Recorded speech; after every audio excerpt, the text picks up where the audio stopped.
So the next time they start screaming about it's fake, it's the aura, you come here to the Wikipedia and you say, okay, this is all fake. Great. Explain this to me.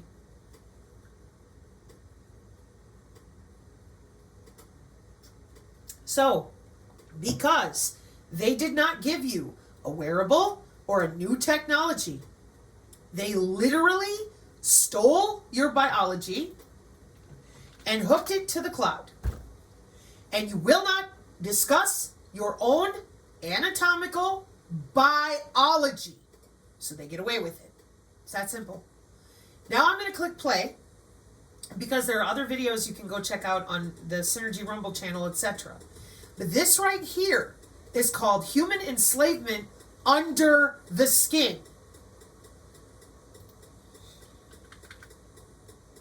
Medical body area networks have been around since 2012. They didn't come out of nowhere. That's why it was so easy for the COVID bio-cyber interface to be implemented. 2012, 2012,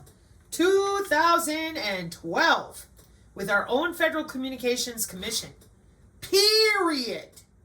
They won't talk about it. The physicians lie to your face over and over, telling you it's a vaccine. Nope. It's a login for your bioelectricity for omics, so they can take your cancer away in 48 hours. Let me just play you the beginning. On May 17th in 2012, our channel has been out here explaining the Medtronics, the Medical Implant Communication System, which is from 1999.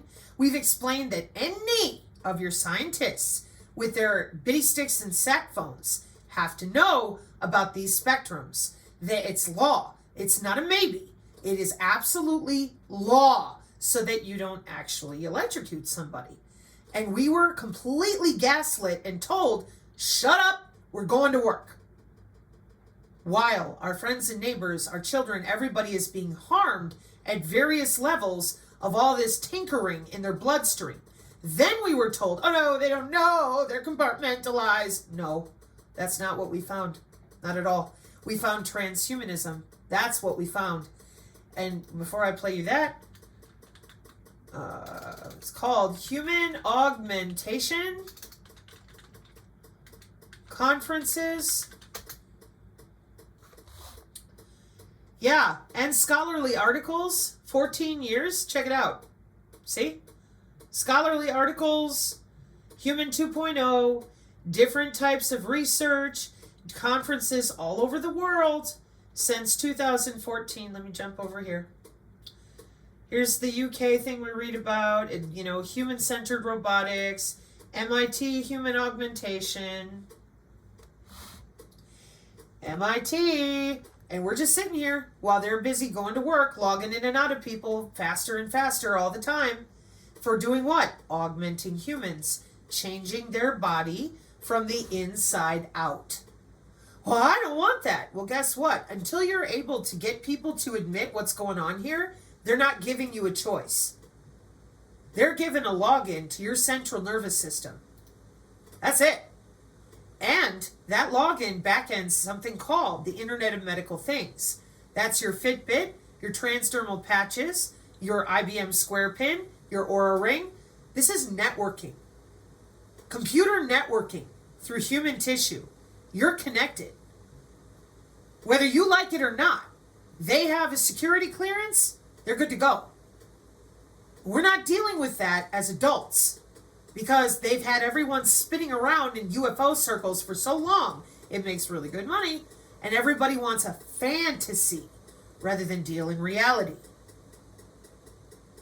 So, I think that about covers everything, so let's listen to them directly from their own mouths so you understand that what I'm telling you is not fantasy. This is telecommunications law for your medical body area networks, which is the same biomedical telemetry that you have at your hospital. It has left the hospital. Good morning. Thank you all for being here with us today. My name is Barry Wolfman. I am the Chief Executive Officer for George Washington University Hospital, and I'm honored and glad to be able to welcome you to this event. We're here today to discuss medical body area networks, or M-bands, which I like a lot better than medical body area networks, than the wireless technology. A medical body area network is defined as a small-scale network that provides short-range wireless connections among devices in proximity to a patient. Wireless monitoring is increasingly used for a wide variety of applications, such as physiological health monitoring, primarily vital signs, heart rate, respiration, body temperatures, and the potential and the future of this technology is very, very promising.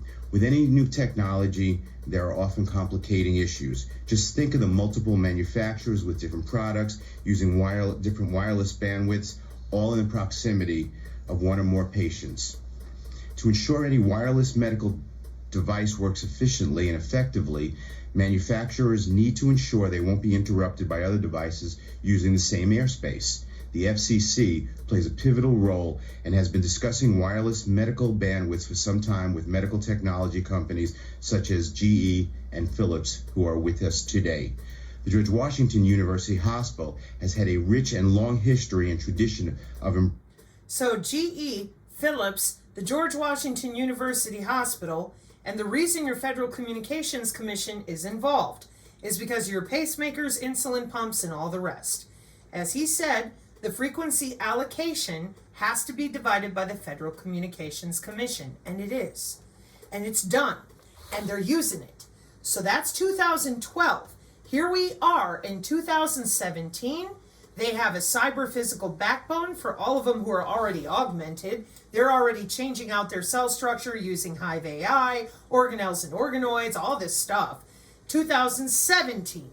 So for them, they're like, guess what? You're going to get your shot. And guess what? We're going to go ahead and use your digital twin. And guess what? We're not giving you a choice. Welcome to your new health care. And then Trump gets up there and he's like, yep, take your cancer away in 2 days. Oh, well, did they tell you that the wireless constellations for our drones, what it actually was? No. They told you it was an immaculate constellation. We are in a very serious situation in which the crypto people are lying through their teeth. They do not want anybody to know about the energy harvesting W-band, W-band, energy harvesting W-band, pulling the energy right out of your body. The crypto miners don't want you to know about that W-band blockchain. No, no, no. We're going to store your electronic health records under your skin because we write to DNA. And we do it because DNA stores data better than a CD-ROM, a tape, the old way of doing tape, etc. A flash drive, all those things, solid state hard drives. No, no, no. DNA can store a lot more data than a hard drive. Hi, walking hard drive. How you feeling? There is no 5G. You're looking at the 6G. The 6G is you. They don't need towers. All they need is you. Along with the energy harvesting W-band, we have the COVE W-band, an intelligent and efficient wireless body area network to track the COVID using the wireless body area network, the Internet of Things. There's that machine learning, because I am a big proponent of HOW. I don't want to hear a bunch of garbage about religions and aliens. Tell me how you're doing this. Biosignals, bioelectromagnetics, and tethering human bodies to the internet. Oh, well, they just did that. Yeah, in 1995. And before then, too. So, there's your machine learning. And as I explained, they have cracked your bioelectric code on the human anatomy you will not admit to, so it belongs to them. And there's your bioelectromagnetic machine learning for your feature values, for your digital ID, which they're lying about that too. Well, we're not going to have a CBDC. They don't need one. See other videos. And all of this comes back to the same thing. Where is your electrical and magnetic human anatomy? Right. We've just grown up for all these years believing that it's foo-foo, woo-woo, and some sort of mystical, magical Yeah, they did that so they could get away with this. But I don't want to be changed into something. Tough shit. If you don't start telling the truth about the human biology that every human has, they're done. They're good. Nobody is telling them no.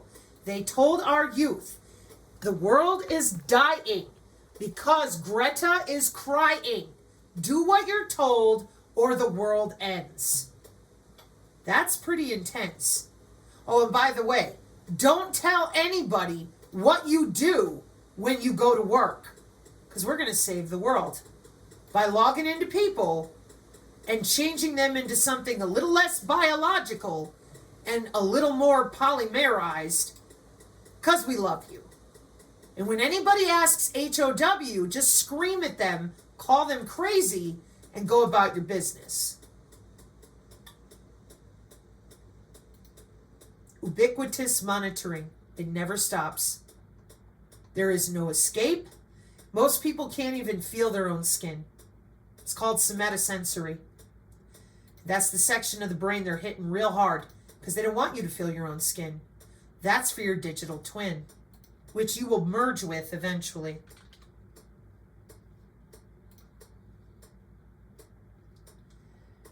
I, again, am not being hyperbolic. They want you to merge with your digital twin because, as you can see here, the sixth sense, our intuition, our telepathy, empathy, precognition, which is all of those abilities are a combination of bioelectricity and neurons. They don't want you to have access to any of that. That belongs to them. You will have your tactile, auditory, visual, and all these pattern recognitions. You will have augmented intelligence because the nano grows inside of your tissue. You're breathing it, you're eating it, and they're logging in to make sure that you are epigenetically adjusted wherever you live, whatever or whoever you're around. Yeah, this is read right to the brain with our biolabs. And not a bit of what I'm showing you is new. Read right to the brain. It's called a nanolobotomy. Not to them, though. To them, it's brain system to transmit or receive magnetoelectric signals. And it's wireless. Special iPads handed out locally to individual towns and communities. These people all know about everything I'm showing you. They're playing stupid and thus playing you. I am a mother of 2 children that are college aged. And I cannot believe so many people in my country act like they're 2 years old to hide all of this. Until I realized that the reason they're hiding it is very simple. They're going to be gods among men. They're going to live forever. They're going to live to be 800 or whatever. So why do they care whether or not you want to help them do what they've already done? So that means that our children are going to be eaten away by the AI and whatever else, and they'll never be able to feel their own skin. They'll never have a private thought. They'll never be able to just get in a car and drive to go see grandma 4 hours away. No, you will be locked into a 15-minute geofence, or your heart will explode. Oh, they would never. It's the intracardiac network, and it's one of the fastest and easiest ways to take down a threat. I said biosurveillance and biometrics. I did not say hee-haw. I said intelligence, surveillance, and reconnaissance with the Department of Homeland Security. I did not say the A-team. Juveniles, anybody over 70, heart attack. Oh, it's so funny. Yeah, well, the intra-body communication network is your heart tissue. Your central nervous system is their backbone.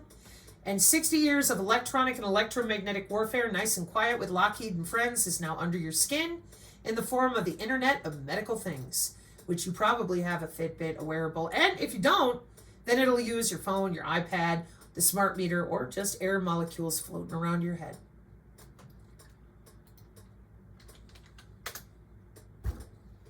They're called scatterers. They're wireless sensor networks. Cybersecurity Rob Braxman talked about these mesh networks, the 6G. Here you are. You think you're alone in your house, walking next to your couch. No. Those are wireless sensor networks, a cluster of moving scatterers. And we have intelligent reflective surfaces as well. And there's you being told that nothing exists except what you can see. I see human activity recognition radar. How about you?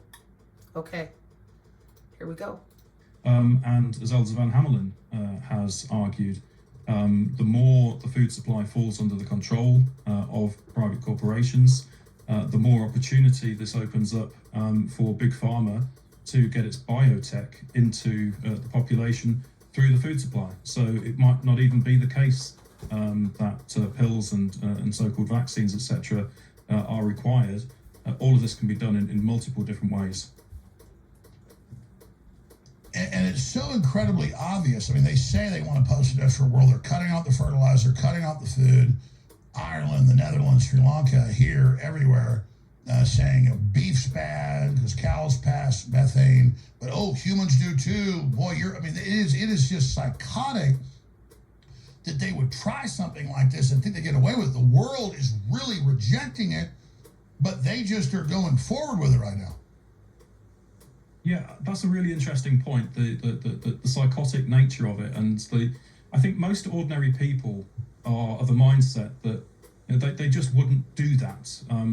This kind of evil, essentially, isn't possible. And in a sense, that forgets the lessons of totalitarianism and, the willingness of ruthless leaders to, let's say, starve tens of millions of people to death. But it also has to do with a technique which has been tremendously successful now for decades, which is the big lie technique. And Hitler first coined this in Mein Kampf in 1924. But essentially, the idea is that if you tell a lie on such a scale, most people simply wouldn't believe it to be possible. So, for example, there was no pandemic. And most people would say, "What do you mean there was no pandemic? Of course there was a pandemic. How could you think otherwise?" And the scale of it is so big, it's very difficult to see through. Now, fortunately, what we have been seeing, particularly in recent years, are more and more efforts to expose the methods through which these big lies are told. One book I'd recommend that I'm reading at the moment is Jacob Nordangard's book, Rockefeller, Controlling the Game. And in that book, over the course of several hundred pages, he outlines hundreds and hundreds of institutions, not just individuals, but institutions which have been put into place by the various Rockefeller foundations over time, all of which have been working to spin this climate change narrative, which, of course, like the global disease narrative, is all about global threats, which require global solutions, which then, of course, require some form of world state or world government. So it's very, very important to expose how this is done, because a lot of it relies on psychologically manipulating the population and just doing things on a scale which most people just would not believe to be possible. Yep. I'm familiar with your work, but the more I learn about it, the more I want to watch it. And obviously people should go and find your presentations online dealing with this. But describe omni-war. That's the most important thing, because I call it total war, full spectrum dominance, soft kill. People need to understand that it's using bureaucracy and systems and knowledge and the pen and executive action through government, corporations, you name it, to destroy incrementally populations while you vertically integrate wealth to yourself, which destroys the general wealth but puts you in charge. Mm-hmm. Yes, that's very well put. And one term which is often used, which I find less helpful, is fifth generation warfare, which is warfare which can be waged against populations without them even realizing that it's happening. I coined the term omni-war in my book, COVID-19 Psychological Operations and the War for Technocracy. Which, by the way, I think is the best name. I should have said that. I mean, omni-war is this. That's the perfect name. Thank you. Yeah. Because I think this goes beyond the traditional conceptions of warfare in terms of nation states or terrorism or guerrilla warfare and so on. In a sense, what's happened is that dissidents now are taking the place of terrorists in the War on Terror framework. So you can see how all of this has been set up quite carefully over time. The architectures of oppression, which have been put in place since 2001, are very real and are entrapping us now. The World Wide Web, the internet, these are all mechanisms of trapping us digitally, and we are gradually being led into what Fitz and others have referred to, and I agree, as a digital or perhaps bio-digital concentration camp. So this is another aspect of the omni-war. The omni-war is all around us. We can't get away from it. Everywhere we go, we are in one way or another being assailed. For example, it works through financial means. When you think about the massive increase in the money supply in 2020 owing to the Federal Reserve, well, this has generated inflation, which has punished poorer people and made them more financially dependent on the state. It works through means of psychological warfare, which I explore extensively in the book I just mentioned, what I call the COVID-19 operation, because I believe it was a military operation. Well, they admit it was a military operation, cooked up by the Pentagon, by Obama, shipped to China to blame them, then released. They declassified that, but actually everything he's saying, Dr. Hughes, is on target. I mean, for people that don't know, we have the head of Alphabet, Eric Schmidt. We have Peter Hotez. We have Tedros. We have Borla and a bunch of others all on television last year saying in the next pandemic, we want the UN and NATO to censor everybody through these grids they have of censorship and physically put people in the new COVID camps or the new pandemic camps who are going to stop us protecting you. So they built a network of global concentration camps under a UN treaty that they beta tested. Oh, those are for COVID people. And now they're saying, no, they're for political enemies when we save you from the next pandemic. I mean, they are literally telling you what they're about to do by trying to normalize it. So when you say the post 9/11 world, I've seen former CIA deputy directors on MSNBC say, once we defeat Trump, we're going to then wage war on his people. And just like we used Homeland Security against the Muslims, it will now be against MAGA. So everything you're saying is not an opinion. This is the plan. Yes, it is. And they often tell you quite upfront what it is that they're trying to do. When Ursula von der Leyen, for example, in Europe, is talking about an era of pandemics coming, I mean, this is just pseudoscience. It's complete nonsense. I'm doubtful that even the concept of a global pandemic is coherent in the first place.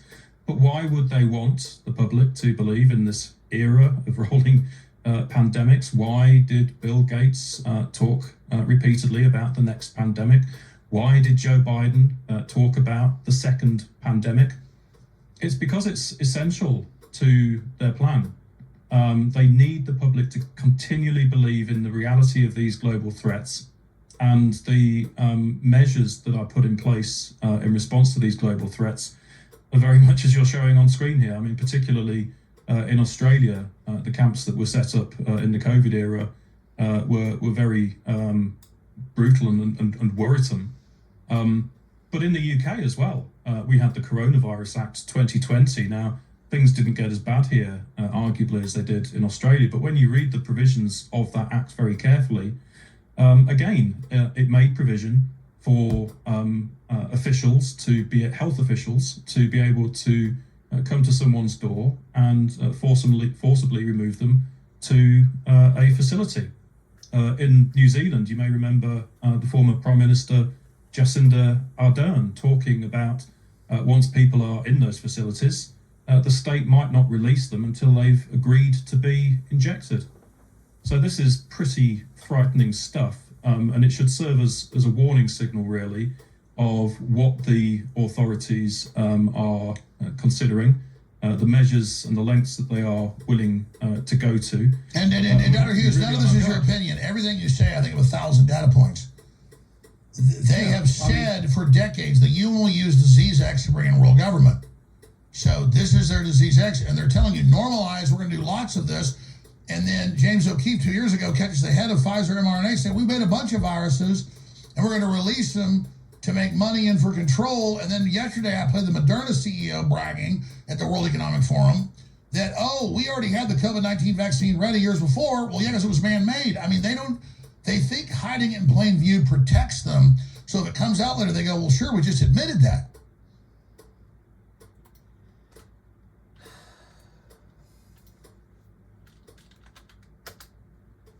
Your Department of Energy has control of your omics, brain connectomes, brain transcriptomes.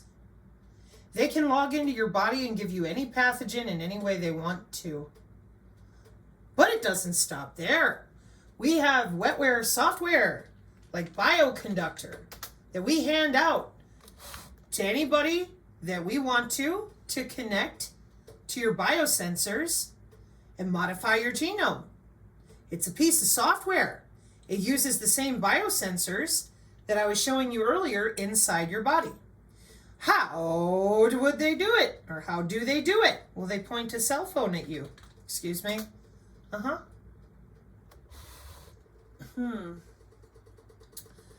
So I'm going to give you a disease and take it away in 48 hours. And you're going to tell me, that's impossible. You cannot give people a disease or take it away electronically. Electronic integrated disease surveillance systems, plural.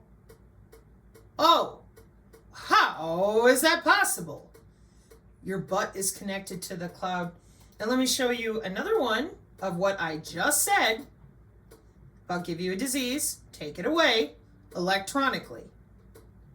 Wireless Communications and Mobile Computing, Volume 11, Issue 2, Network Security and Digital Forensics, the stuff your NCIS and your detectives use, in Next Generation Communications.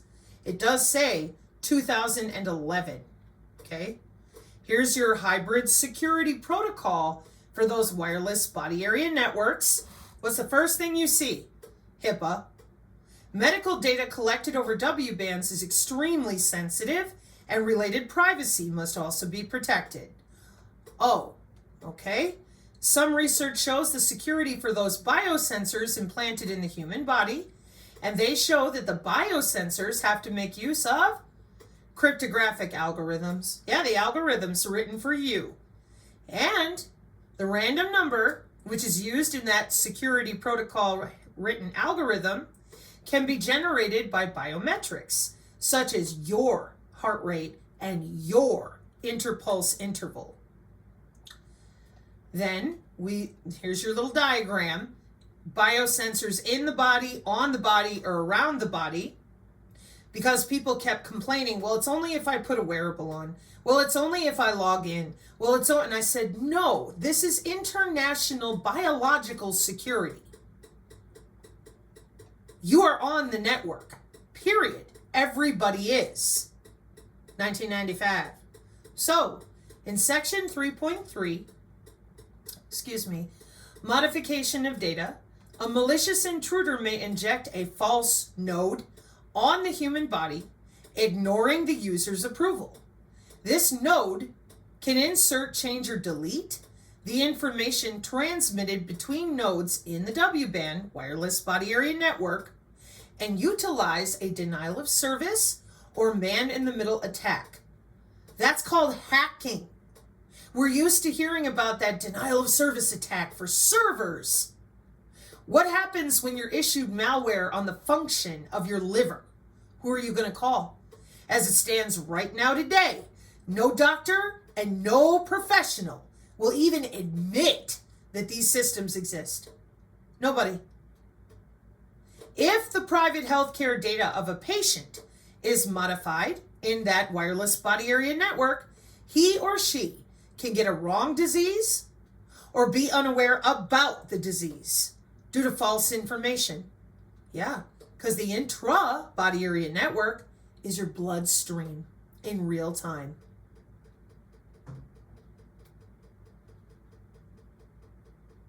It's pretty ugly.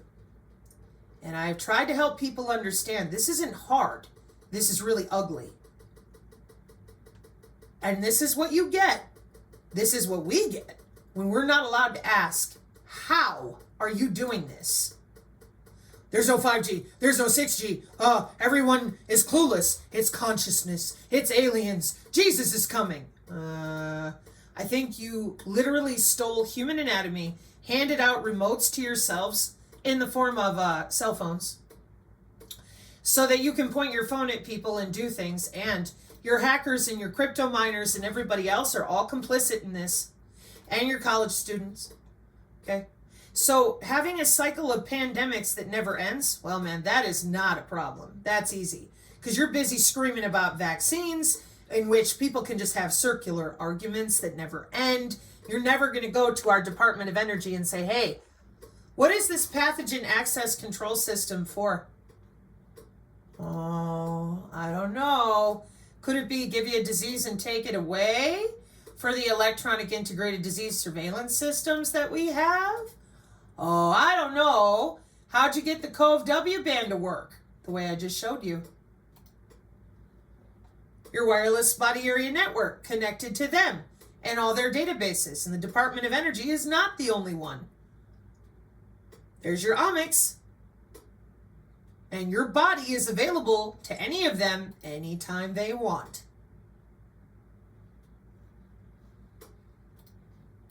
Yeah, hiding in plain sight is definitely their modus operandi. Very often the evidence can be right in front of the public's face, but most of the public doesn't see it, unfortunately, because of the highly sophisticated psychological operations, propaganda, and means of controlling public perception and thought. Yeah, I don't know what more to say on that. Well, let me ask you this. How do you think it's going for them? Because the world's waking up and resisting them. Populists are getting, elected. But I want your real, I respect your real answer. How do you think Musk plays into this? Trump, good players, bad players? What's happening? Well, so far I think it's been a mixed bag in terms of Trump coming in. I mean, we have to applaud the two executive orders on day one. One of them against the kind of the woke tyranny. What did he call it? The radical and wasteful DEI expenditure. And pulling us out of the WHO. And that's the other one that I was going to mention. And that's the really big one, actually. I was really surprised to see that. I didn't think that would actually happen. So that looks like a very, very major moment, because there's been considerable worry, of course, about the WHO pandemic treaty for a good period of time now, along with the international health regulations, which, of course, I think you were actually the first to be warning about all the way back in 2005. So pulling out of the WHO pandemic treaty is a big deal. Having said that, we have to counterbalance that with what happened, I think, on day two, was it? When he had Larry Ellison with him, introducing the idea of AI-powered mRNA cancer vaccines, which I find a very troubling proposition indeed. But it's early days. We'll see how things go on this. But yeah, there are reasons for optimism for sure.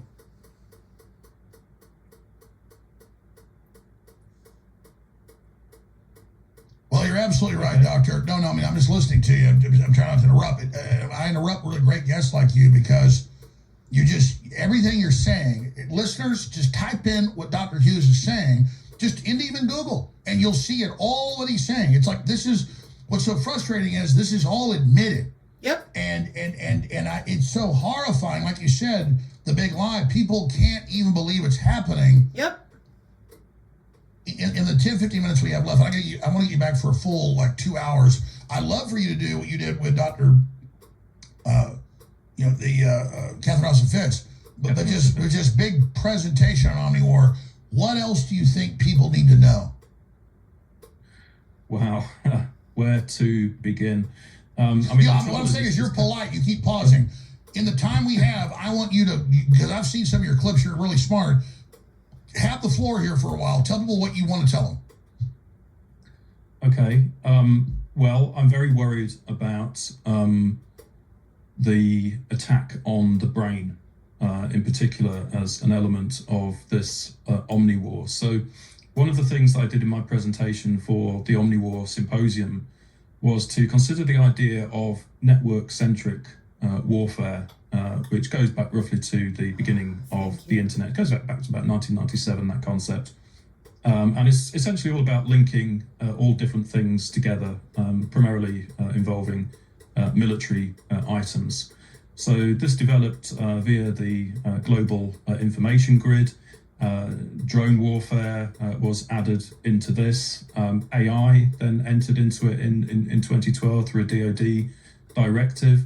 And it's led to a situation where we're looking at the not just possibility but reality now of AI-powered autonomous drones autonomously making decisions, which can include the kill decision. So that's pretty frightening in and of itself. Now, it then goes a step further when you contemplate the possibility of human bodies becoming nodes on the technocratic control grid. So instead of just having pieces of military hardware like drones, what happens if you can actually get military hardware in one form or another inside human bodies?